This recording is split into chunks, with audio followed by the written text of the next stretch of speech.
Hare Krishna. Today our satsang, BHAGVADGITA 5th chapter, 14th shloka. Lord Sri Krishna saying, Na kartatvam na karmani lokasya sujati prabhuva na karma phalla sanyogam sabhavastu pravartate. Translation for this shloka is: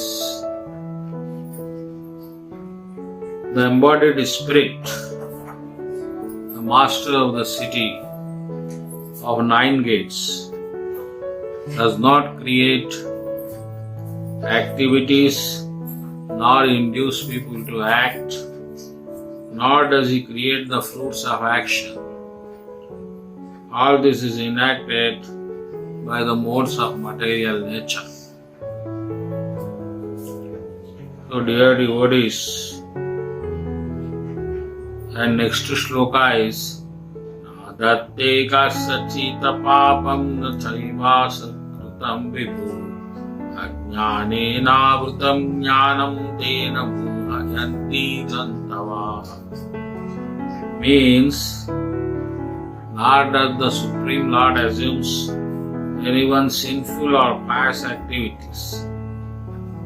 Embodied beings are bewildered because of the ignorance which covers the real knowledge.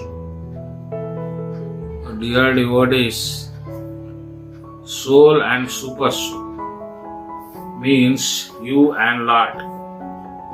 Both are totally distinct, different, unattached to these modes of nature.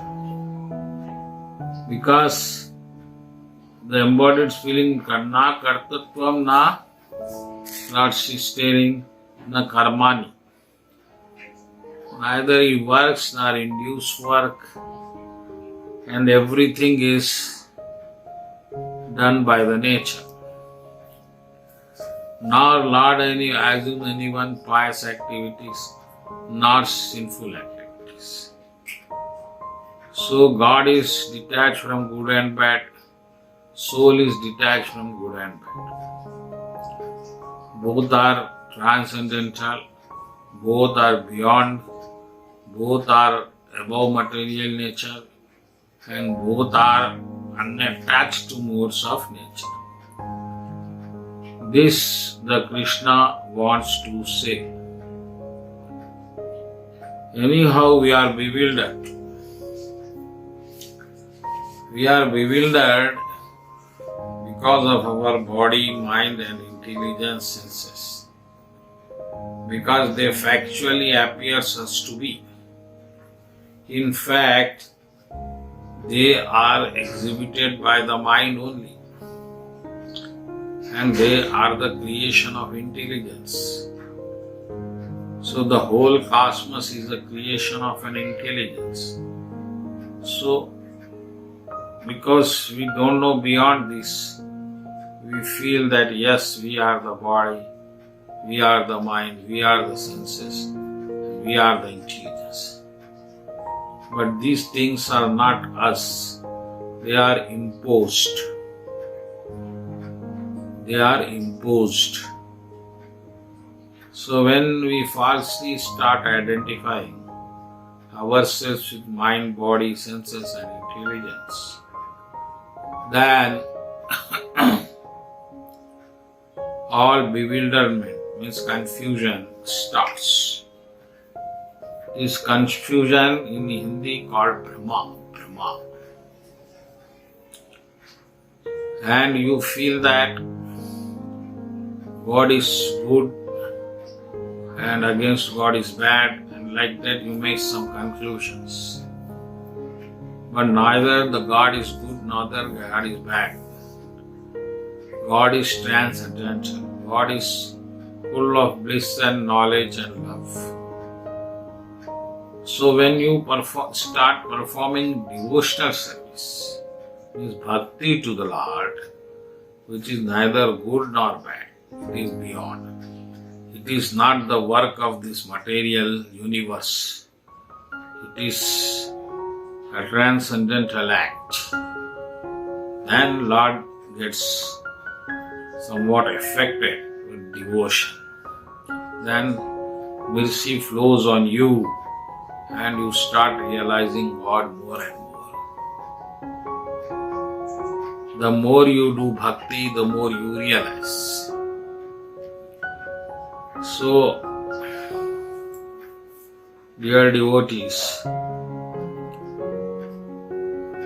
the whole ignorance is identification with the body. You are not the lump of flesh and bones. And when flesh is burnt, you are not burnt. So that is the knowledge. And when you go beyond the body, you come to your own self. And when you start living in the self, you will feel the waves of the love in the soul. And that waves of love are related to Krishna.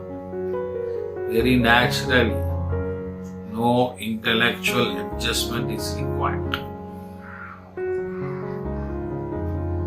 So this is the very natural phenomenon. Krishna consciousness is a natural instinct. You did not add anything in your life. You have to get into that, that's all. Because of ignorance, you assumed many other consciousness. But once you realize by nature you are Krishna consciousness, then you give up all false consciousness, false identifications, and you get established in your own self. And your own self is Krishna conscious. So since time immemorial, you are mistaken regarding your own consciousness. You feel that you are somewhat the impressions of the mind. You are not the impressions of the mind. You are the natural consciousness in the body. As sun alone illuminates the whole universe, so thus the one soul illuminates the whole body, all parts of the body in you. So dear friends, get into your soul itself. Give up this scattered consciousness and get into one. And if you get into self, you will realize super self, how much lovable it is. And the self and super self when are together, that is called perfection, siddhi. And that is also called samadhi, oneness of mind. Otherwise, so many theories, so many bewilderments, so many confusions. My God is great, your God is great, my religion is great. All these nonsense arguments are the exhibition of ignorance. Nothing is great, nothing is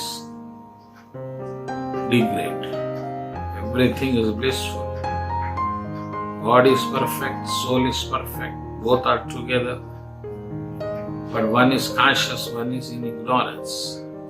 And when ignorance is removed, the same consciousness is regained. It was not lost, it was just forgotten. Dear devotees, this shloka Krishna is saying, you are not karma, you are not creator of karma, you are not the enjoyer of the fruit. All that is his body, mind, intelligence, and not you. Take this matter very seriously if you want spiritual progress. Because unless you stop misidentifying yourself with nature, then you will be affected by the acts as a doer with your own ego, and it will misdirect you all the way. So this confusion has to be removed to make a faster move to Krishna. And Krishna is already yours. You have to just be with Him. You need not gain Krishna. You can't gain Krishna. Krishna is not an object of gaining or losing. Krishna is eternally related to us. We are His fragmental parts. 15th chapter, Krishna says, all living entities are my eternal fragmental parts. That's all. So be Krishna's consciousness and give up material consciousness.